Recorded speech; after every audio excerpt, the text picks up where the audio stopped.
Well, hello and welcome everyone to Curious Minds with Gail Now. Today we're having a bit of a quick touch base with someone from the Canadian Federation of Independent Business.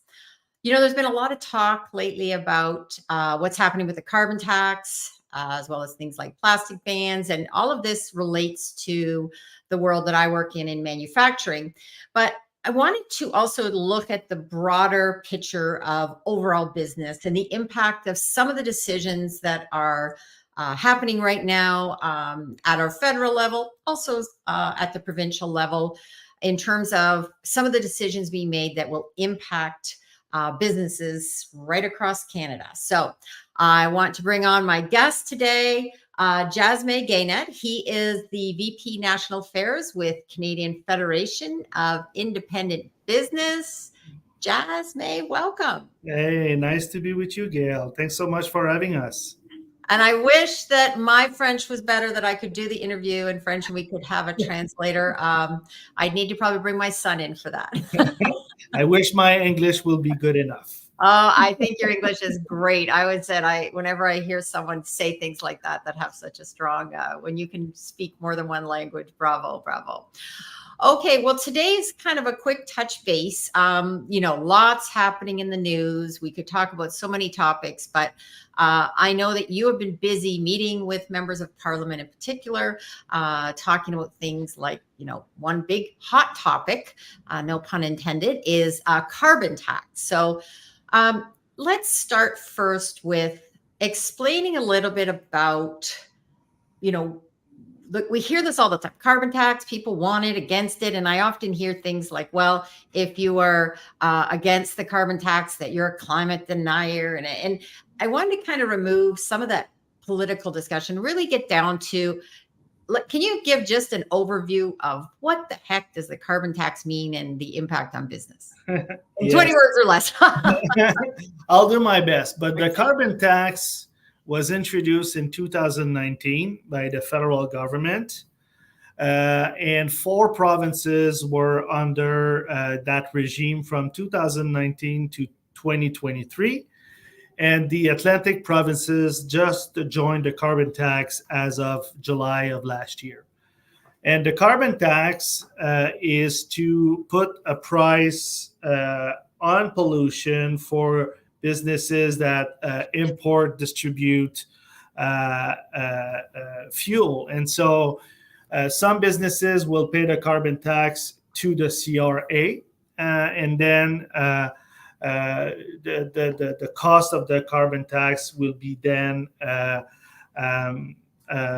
pass on to different clients and customers of those who are paying into the carbon tax to the CRA.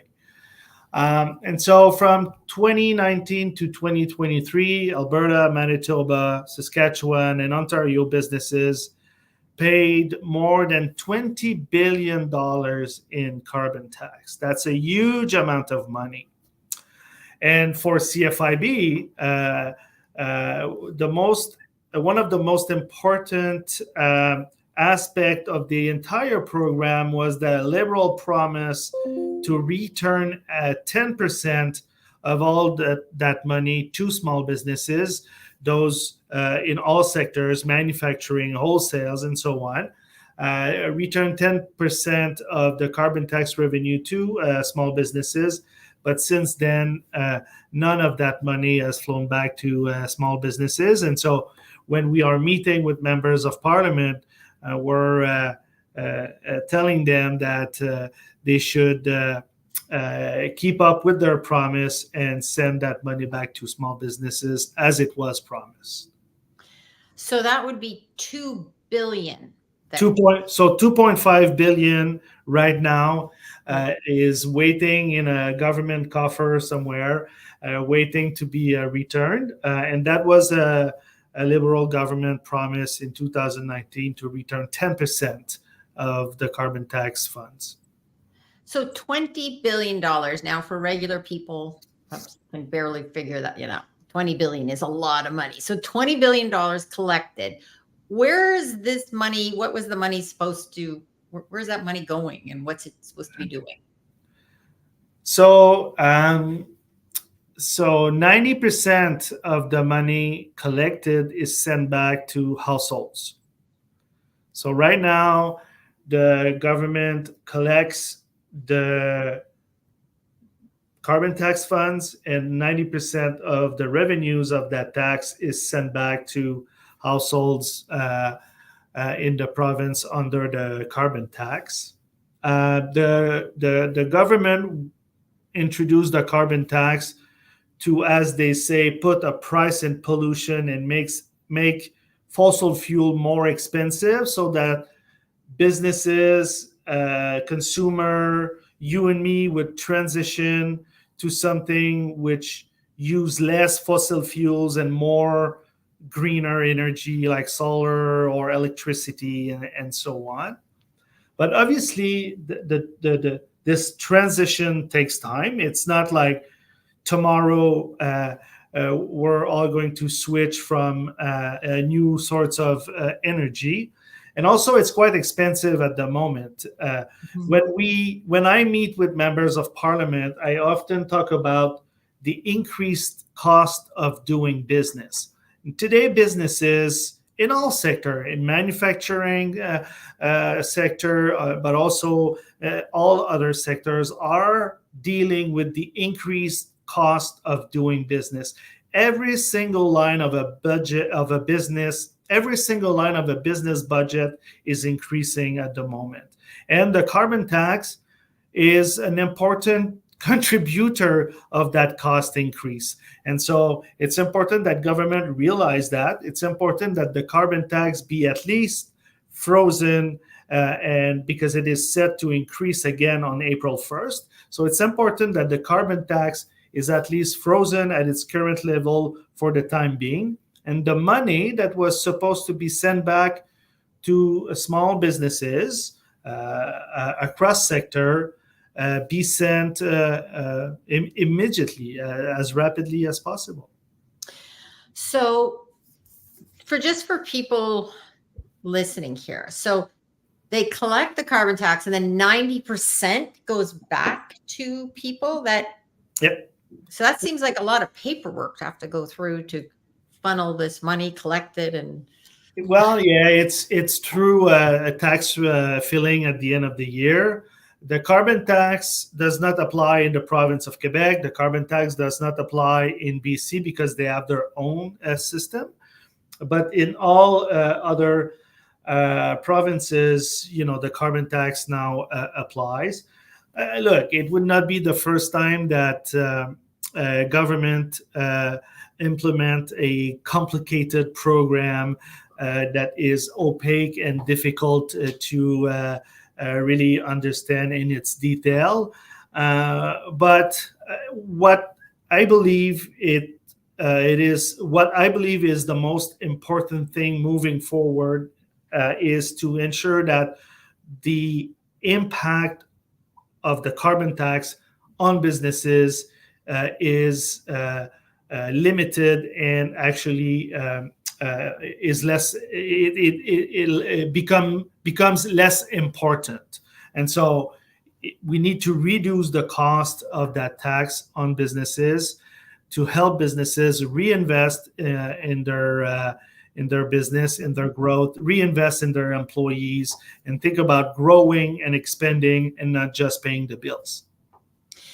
So some of the questions that come up, and as I mentioned, I'm working in manufacturing right now. There's a lot of money being also put into a lot of the battery plants. We have them right here, right in my backyard. They seem to be getting ahead of the batteries, but yet the other news stories are coming out, though, that electric vehicles are not being as popular with the consumers, and people seem to be not interested, and that in turn leads to companies not producing them at the level that was expected. So what does this all mean in terms of then the carbon tax? So we're collecting this money, we're charging people more money for the gas for their, and yet there's not really an alternative for many people right now. Am I missing something, or does that seem a little complex? No, I mean, take for example, more remote or rural communities in the northern part of Canada. For many of those communities, having an electric vehicle is not an alternative, and they need to be able to have cars and trucks that runs on fuels, because they have to drive a long distance between point A and point B, and the infrastructure to recharge your electric car is just not there. And we know also that battery last shorter in the winter as opposed to the summer. And so, an electric car can really be adapted if you're living in the city, staying in the city, and just driving around to go to the grocery store. But for many rural communities and for remote communities, they cannot switch to electric vehicles. And we need to look when we introduce tax policy, environmental policies, we need to look at the impact that those can have on our businesses, and not just in our most populated center, but also in remote communities that also need to have access to energy source that is reliable. Yeah, and it does seem like, from just what I've been reading lately, it does seem also that the issue is, even in non-remote areas, people are not ready to go to full 100% EV, maybe hybrids, but it seems that we're paying this tax, but not the impact will not come back to us for quite some time. Yeah, I mean, transitioning to other forms of energy is a process that is taking time. It's not, as I said, it's not gonna happen overnight that suddenly we will all have electric vehicles, and so we need to be mindful of this. We need to be mindful also, government needs to be mindful of the cost of the carbon tax on businesses, on the entire business ecosystem, from manufacturer to farmers to transportation business. Many type of businesses are impacted, and today the carbon tax is at $60 a ton. On April 1st, it will go up to $80 a ton, and it will go all the way up to $170 by 2030. And so the price of the carbon tax will continue to increase unless the government decides otherwise. But there's already a planned hike of the carbon tax. And we think businesses need a break. And that's why CFIB is asking the federal government not to increase the carbon tax. And also, we're asking the federal government to return the funds that they said that they would give to small businesses, that they respect their promise and they send back that money as rapidly as possible. So for businesses or manufacturers listening in now, I always like to know what do people do right now? Because there's also, the connecting of the dots between business and consumers, and increasing costs. We're seeing that now with inflation. We're seeing this with across the board, that people are struggling at many levels. So what would you recommend for businesses or manufacturers to do right now? Yeah, they can do many things. One, they can write to their members of parliament. They can call their members of parliament. They can go to events where they believe they could meet their members of parliament and tell them how impactful those policies are on their business. And this is, politicians want to be elected, politicians want to be reelected. And when your own people in your riding knock on your door and have a conversation with you, you listen and you try to address their complaint the best way possible. And so I would first say to those businesses to engage in that political conversation with their members of parliament. Also, try to stay informed, maybe by watching a show like this one, and be up to date on different policies that are impacting businesses, such as the carbon tax.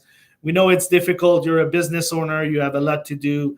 You're busy day in and day out running your business. So watching the news and reading the paper is not the first thing that they have on their mind. But a show like this one can summarize issues quite well. And so another thing is make sure that businesses are informed. And supporting local associations, like those defending entrepreneurs, like the CFIB, for example, and other associations, supporting those associations that are bringing that message to members of parliament. Today, myself, I had the privilege of meeting 4 members of parliament, and at each of these meetings, I was talking about the carbon tax, the impact it has on businesses, and the importance for those funds that were promised to be returned as rapidly as possible. And so there are many things that businesses can do to add a bit of pressure on government so that things move in the right direction. Well, I always say the answer is always no if you don't ask. So I guess if you don't go and talk to your MPs about these things. Now, one last thing, we talked a lot about carbon tax. Can we just do a quick touch base about the plastic ban and, discussions you've had there? For anyone listening, I have had another show on My Curious Minds with Christy Armit talking about plastics and from a broader perspective, and a lot of them, misinformation about plastics. So in terms of the impact, and are you getting any feedback now about the plastic bans? And because more information's now come out that people may not understand, like getting rid of plastic seems very difficult in our world when everything we have in cars and household items revolve around the use of plastic. Yeah, we have asked government to move with caution on this. First, because for some businesses, it can be quite expensive to transition away from plastic. So not only it is costly for some businesses, but also the alternatives to replace plastic products may not always be readily available, or they are often more expensive. So we have to move carefully, and especially that some of the changes were announced during COVID, and it was not the best timing, because many businesses in many sectors were greatly impacted by the pandemic, and lower level of sales. All sorts of things were happening, and not being able to service your clientele because you were shut down for weeks and weeks because of different lockdown measures. And so all this happened in a very difficult period for many businesses, and it can be quite costly to replace plastic with other source of materials, and so it's important that government recognize the impact that those policies can have on different type of businesses, whether it's manufacturing or hospitality, for example, or and adapt their policy so that the impact on businesses is as minimal as it can be. And interestingly, as I mentioned, I do work in manufacturing. I work in mold making, in the world of mold making. And I had a previous guest, so I did a lot of research planning for that show. And there's a great book called The Plastic Paradox. And what most people don't realize is that the alternatives to plastics are actually often more harmful to the environment. So if the government really is concerned about what's best for the environment, some of the other products that are being recommended are not only do they cost more, they actually may be more detrimental, like going from the plastic to even some of the paper-based items. So all things that we address here on Curious Minds, because my background in journalism has been that I like to go do research and ask a lot of questions and why is this happening? So maybe I'll put that link with this show as well, so people can go and maybe you might even appreciate that as well, to help with your work with MPs to get them to understand the real world of what's happening in the world of plastics. Yeah, sure. And we participated in a few government consultation around plastic ban, and this is something that we have.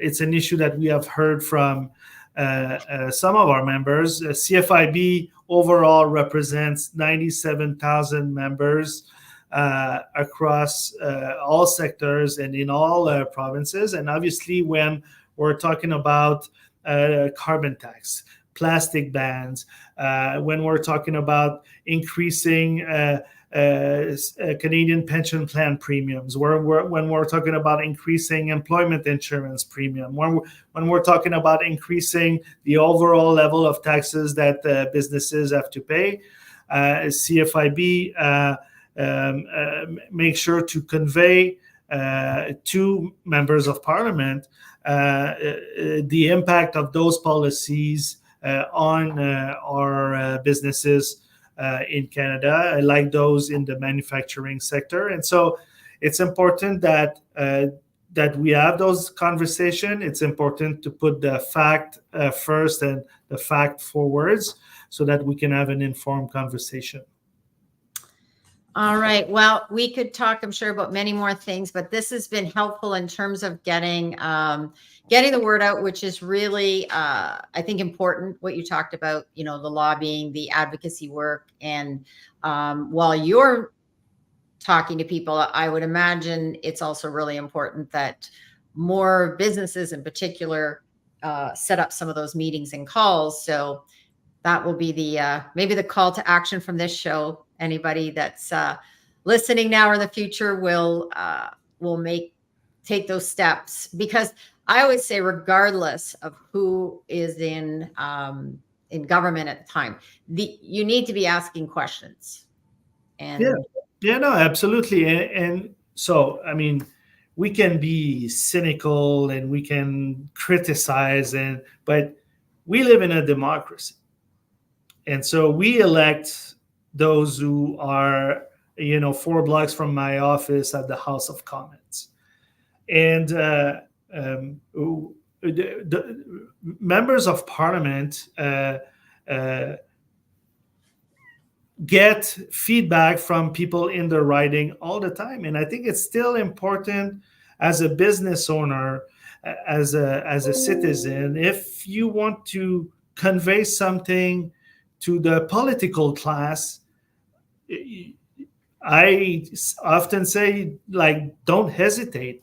Take your pencil, use your keyboard, send your thought and your letter, and your message to your members of parliament and engage in a conversation with that person.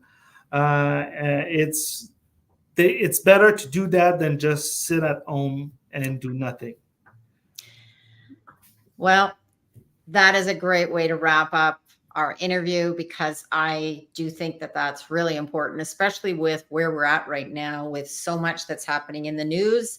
You can complain, you can go on social media and complain, or you can take that action. And I think some people maybe feel like, well, what will it make a difference? And from what you're saying, it likely could make a difference if you start making those calls. Because yes, I mean, there's many things that people can do to try to influence debates. People can sign petitions, for example. There are numerous petitions around on many different topics. It's there's a way to do that. You have to be respectful, and but most people are respectful, and engaging in that conversation can only be beneficial in the long run. All right. Well, thank you, Jasmin, for your time today, and your insights and your work on knocking on doors with MPs and getting this word out. As I mentioned, it's really important that we do more education. I'm very much always advocating for more education and less, punishment-based approaches, and instead, have more of those talks with people and ask questions. Absolutely. And thank you again for having us on the show. It's a real pleasure. Okay, so we'll drop a link. People can go to CFIB. Is it CFIB.ca? And they can get some more information. Go to your website, learn about what impacts businesses, small, I guess more small to mid-sized business, I believe independent businesses, right, that you work with. So, okay, I'm just going to have you go in the green room, and I'll be just there shortly. Thank you. Well, thanks everybody for tuning in. It was great to get a bit of an insight about lobbying, about picking up the phone and reaching out to your various levels of government. And instead of maybe sitting back and just complaining and going on social media to complain, maybe it's instead, text, email, call, or set up a meeting with your local member of parliament, member of provincial parliament or territory, and heck, even, a lot of municipal issues as well. Okay, thanks everyone.